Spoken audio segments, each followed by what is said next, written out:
Halo, Assalamualaikum warahmatullahi wabarakatuh. Perkenalkan, nama saya Wanda Agnes Rahmatika dengan NIM 191201033.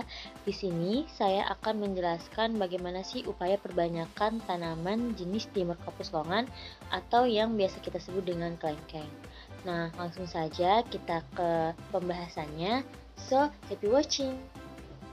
Kelengkeng dengan nama ilmiah Dimorphophilus longan termasuk ke dalam status konservasi NT atau Near Threatened, yaitu hampir terancam.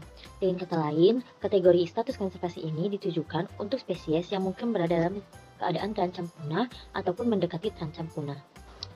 Nah, untuk morfologi buah kelengkeng ini sendiri, dia berbentuk bulat sampai lonjong dan terdapat kulit buah yang berwarna hijau ketika masih muda dan berwarna coklat saat sudah matang. Benih kelengkeng berbentuk bulat mengkilap dan berwarna hitam, terbungkus oleh daging buah yang transparan.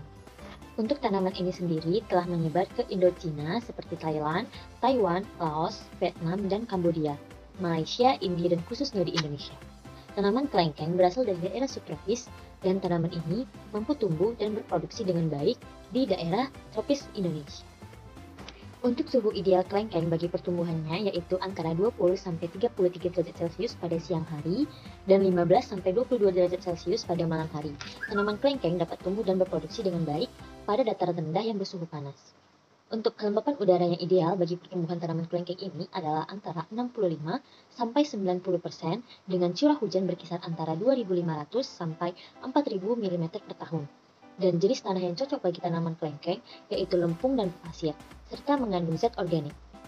Dan untuk derajat keasaman atau pH tanah yang diperlukan tanaman kelengkeng yaitu antara 5,5 sampai 6,5 serta memiliki air hasil dan drainase yang baik. Salah satu manfaat dari kelengkeng ini ialah terbukti ampuh untuk menurunkan berat badan, dikarenakan kelengkeng ini mengandung serat yang bernilai tinggi.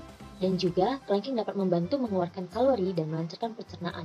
Mengonsumsi buah kelengkeng secara rutin juga akan membuat Anda tidak cepat lapar ataupun haus. Nah, pada kesempatan kali ini saya akan melakukan upaya perbanyakan tanaman kelengkeng dengan cara generatif. Perbanyakan tanaman secara generatif merupakan perbanyakan tanaman melalui proses perkawinan antara dua tanaman induk melalui organ reproduksi berupa bunga yang kemudian terjadi penyerbukan benang sari pada kepala putik dan menghasilkan buah dengan kandungan biji di dalamnya. Biji ini dapat ditanam kembali untuk menghasilkan tanaman baru yang memungkinkan terjadinya variasi karakter. Tahapan memelihara kelengkeng polybag secara generatif dapat dilihat pada slide berikut.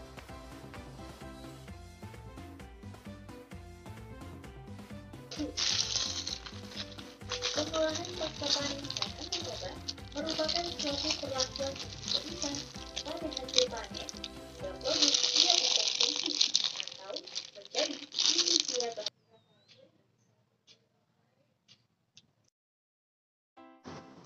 Dari praktik yang sudah kita lakukan, perbanyakan tanaman secara generatif memiliki kelebihan dan kelemahan. Kelebihan perbanyakan tanaman secara generatif yaitu tanaman baru dapat diperoleh dengan cepat dan mudah. Biaya yang dikeluarkan relatif murah, umur tanaman lebih lama, tanaman yang dihasilkan memiliki perakaran yang kuat, dan dapat menghasilkan varietas-varietas baru, yaitu dengan cara menyilangkan.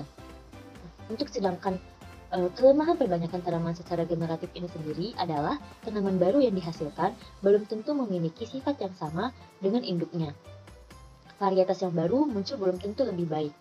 Waktu berbuah lebih lama dan juga kualitas tanaman baru diketahui setelah tanaman berbuah.